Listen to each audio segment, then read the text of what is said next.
If you're a bookish content creator of any kind, I need you to stop scrolling because we need to talk about something really quick, okay? Here's what we need to do as a result of this. This right here is a direct result of the whole anti-intellectualism propaganda campaign that has been happening for a hot minute. They don't want us to think. They want us to roll over and say, thank you for serving me nothing.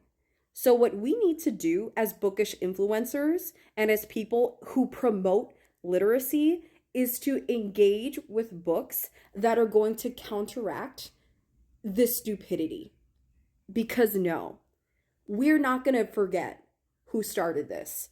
And we're not going to let them feed us some lies about where this is going. What I'm going to be doing is reading more nonfiction by authors of color and authors who critically engage with contemporary issues and topics. We need memoirs. Book bans are just going to get worse after this. This is just the start of banning ramping up in 2025.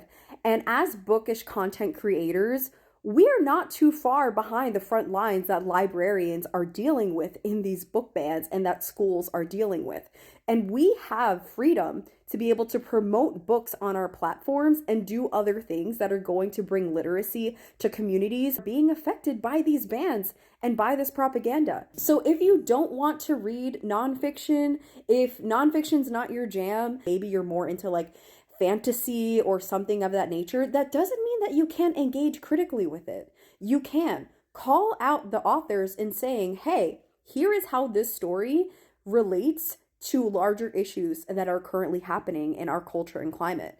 Talk about books that you enjoy and engage with them critically. Talk about books that you didn't enjoy and engage with them critically, because the whole point is that they don't want us to have critical thinking. And so you can still read books that you love and say, here's where the author may have pulled inspiration from these contemporary or social justice or historical moments.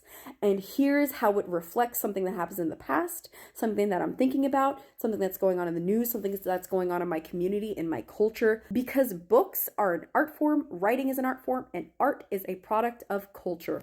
Let's not let this be our new culture, please.